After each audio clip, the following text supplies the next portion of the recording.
Salary के video की श्रृंखला में आज हम देखेंगे वेतन के स्थान पर लाभ, profits in lieu of salary. जब एक कर्मचारी अपनी नौकरी से सेवानिवृत्त होता है, रिटायर होता है या उसको नौकरी से किसी वजह से हटा दिया जाता है, तो नौकरी छोड़ते समय उसे जो लाभ प्राप्त होते हैं उसे हम बोलते हैं वेतन के स्थान पर लाभ। यानी नौकरी की समाप्ति पर, चाहे उसने स्वेच्छा से छोड़ी हो, चाहे टाइम पूरा होने से नौकरी पूरी हुई हो या उसको निकाल दिया गया हो, उसको जो भी भुगतान किए जाते हैं, जिस भी नाम से भुगतान किए जाते हैं, वो सब कहलाएंगे वेतन के स्थान पर लाभ। ये हो सकते हैं हमारे ग्रेच्युटी के नाम से, पेंशन के नाम से, यदि नौकरी से हटाया गया छटनी के अंतर्गत तो क्षतिपूर्ति के नाम से, अर्जित अवकाश का वेतन, स्वैच्छिक सेवानिवृत्ति, प्रोविडेंट फंड, भविष्य निधि, ऐसे और भी कई अन्य भुगतान हो सकते हैं। तो इन श्रृंखला में हम 1 बाय 1 एक एक पॉइंट को देखेंगे कि वेतन के स्थान पर लाभ कौन कौन से होते हैं, उनकी कर मुक्ति और कर योग्य के क्या क्या नियम हैं। इस श्रृंखला में मैंने पहला जो लिया है वेतन के स्थान पर लाभ, वो है अर्जित अवकाश का वेतन, अर्न लीव सैलरी। इसको हम एनकैशमेंट ऑफ लीव सैलरी भी बोलते हैं। यानी जो छुट्टियां, इसमें होता ये है कि कर्मचारी को कुछ निश्चित छुट्टियां लेने का अधिकार होता है और उस अधिकार के बदले में ये होता है कि यदि वो अधिकार को अवेल नहीं करता है, यानी छुट्टियां नहीं लेता है, तो उन छुट्टियों की अवधि के बराबर वेतन वो लेने का अधिकारी हो जाता है। इसे हम बोलते हैं अर्जित अवकाश का वेतन। यानी जो अवकाश आपके था उसके लिए आपने इतना वेतन अर्जित कर लिया है। अब इसके क्या क्या नियम हैं। इसमें पहला है आपका कि यदि कर्मचारी ने सेवा काल के दौरान, यानी रिटायरमेंट से पहले इसका पैसा प्राप्त किया है, तो फिर ये हमारे लिए पूर्णतः कर योग्य होगा। यानी अर्जित अवकाश का वेतन यदि सेवा काल के दौरान, सेवानिवृत्ति से पहले ले लिया गया है, तो ये पूर्णतः कर योग्य होगा। यदि कर्मचारी की मृत्यु पर कर्मचारी के वारिस को राशि प्राप्त होती है, तो फिर ये पूर्णतः कर मुक्त होगा। तीसरी सिचुएशन, सेवानिवृत्ति पर कर्मचारी को यदि अर्जित अवकाश का वेतन प्राप्त होता है, तो उसमें पहला, यदि वो सरकारी कर्मचारी है तो ये पूर्णतः कर मुक्त होगा।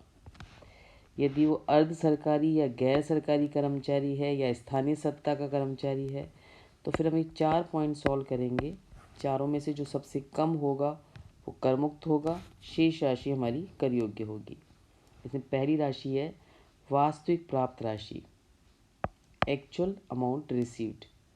दूसरा 10 महीने इंटू औसत वेतन। तीसरा है सेवानिवृत्ति के समय शेष रही अवकाश की अवधि इंटू औसत वेतन।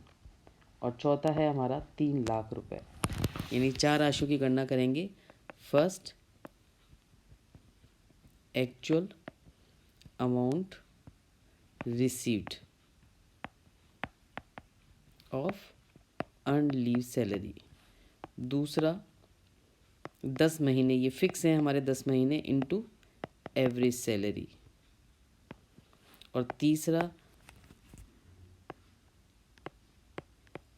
अर्न लीव मंथ, कितने महीने की छुट्टियां हमारी बची हुई हैं, कितने महीने छुट्टियां हमारी कमाई हुई है जिसका पैसा लेने का अधिकार रखते हैं, इंटू एवरेज सैलरी।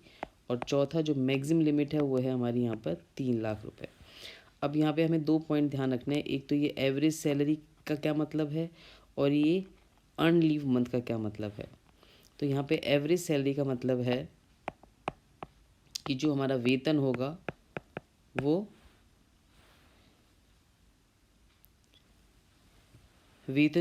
वो उसमें हम शामिल करेंगे basic salary, commission on sales और डीए। डीए यहाँ पे कंडीशनल है, यदि सेवा शर्तों के अनुसार है तो शामिल किया जाएगा, नहीं तो शामिल नहीं किया जाएगा। बेसिक सैलरी हमेशा आएगी, कमीशन ऑन सेल्स हमेशा आएगा, डीए यदि सेवा शर्तों के अनुसार है तो हमें शामिल करना है, नहीं तो हमें शामिल नहीं करना है।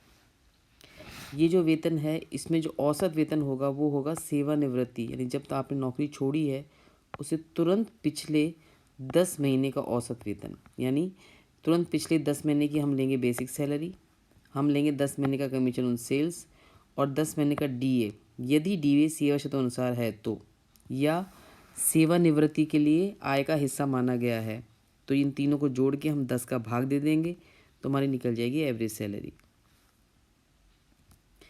इसमें ये भी ध्यान रखना है कि जो अर्न लीव मंथ है ये हमारी होनी चाहिए on the basis of point 3 में जो दे रखा है वो शेष रहे अवकाश की जो अवधि होगी उसकी गणना हम करेंगे सेवा अवधि के प्रत्येक पूर्ण वर्ष के लिए 30 दिन। 30 दिन मतलब 1 महीने के आधार पर गणना की जाएगी। यदि नियोक्ता 30 दिन प्रति पूर्ण वर्ष कार्य से ज़्यादा दिन का अवकाश स्वीकृत करता है तो फिर हमें 30 दिन के आधार पर पहले समायोजन करना होगा, उसके बाद हमें इसकी गणना की जाएगी। यानी ये जो आपको महीने की छुट्टियां लेने का जो आपको अधिकार है ये हर एक पूरी साल की नौकरी के लिए 30 दिन यानी 1 महीना होना चाहिए। 1 महीने से ज़्यादा यदि आपको मिलता है तो फिर इसका हम समायोजन करके निकालेंगे कि on the basis of 30 month कितनी छुट्टियां बचनी चाहिए थी, उसी से हमें यहाँ पे मल्टीप्लाई करना है एवरेज सैलरी का। तो यहाँ पे 3 पॉइंट है। एक तो सैलरी में हम शामिल करेंगे क्या क्या चीज़ें, basic salary, commission on sales और कंडीशनल डीए। डीए यानी क्वेश्चन में साफ साफ लिखा हुआ है कि सेवा शर्तों अनुसार है तो हमें जोड़ना है, या फिर किसी भी रिटायरमेंट बेनिफिट में यदि डीए को शामिल किया गया है तो हमें डीए यहाँ भी शामिल नहीं करना है। वो भी तुरंत पिछले 10 महीने का ले लेंगे, उसमें हम डिवाइड बाय 10 कर देंगे तो हमारी निकल जाएगी एवरेज सैलरी। अवधि की गणना करनी है प्रत्येक पूर्ण वर्ष की। पूर्ण वर्ष मतलब यदि आपने महीने भी हैं तो महीनों को छोड़ देना है, पूर्ण वर्ष लेना है। जैसे सपोज करो कि आपने 10 साल और 11 महीने नौकरी की है तो हम 10 साल ही लेंगे, 11 महीने को हम यहाँ पर छोड़ देंगे। इनमें से जो सबसे कम राशि होगी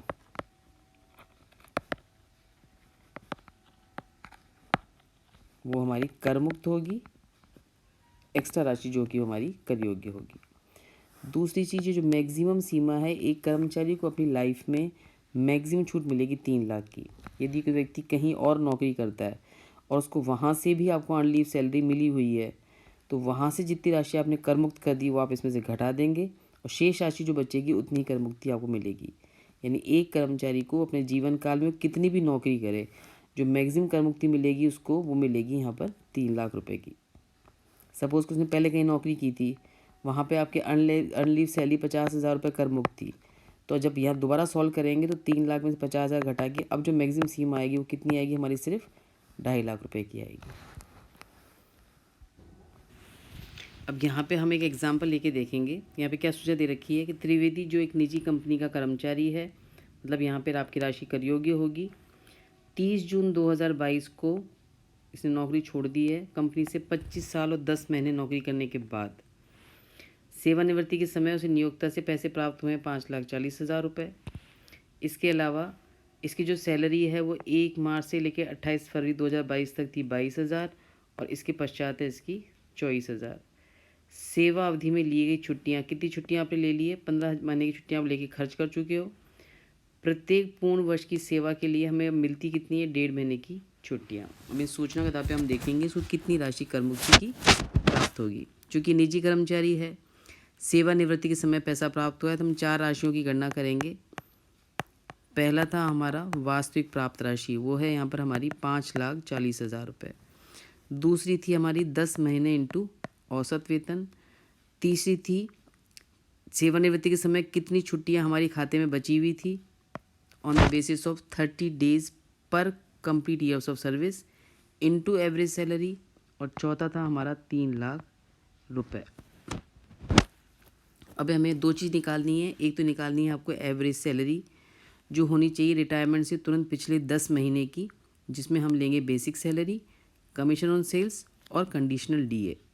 तो एक तो निकालनी है हमें यहाँ पे एवरेज सैलरी और एक निकालना है कितने महीने की छुट्टियाँ बची हुई हैं 30 दिन प्रति पूर्ण वर्ष की नौकरी के आधार पर। तो पहले हम निकालेंगे यहाँ पे एवरेज सैलरी। एवरेज सैलरी चाहिए हमें रिटायरमेंट से तुरंत पिछले 10 महीने के लिए।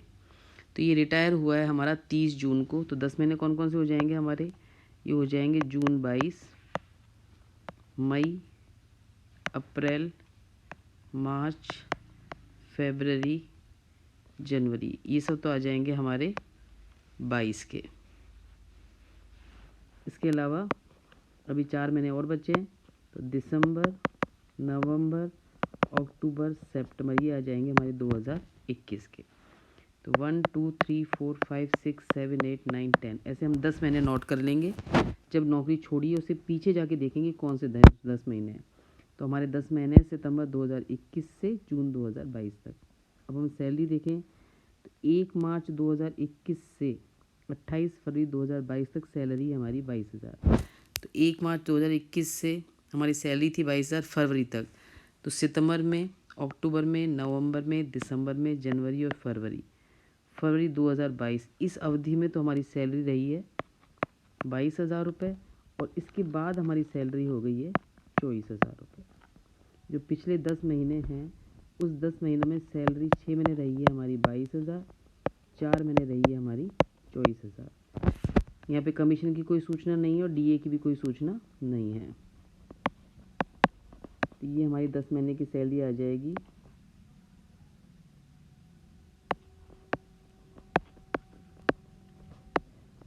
2,28,000।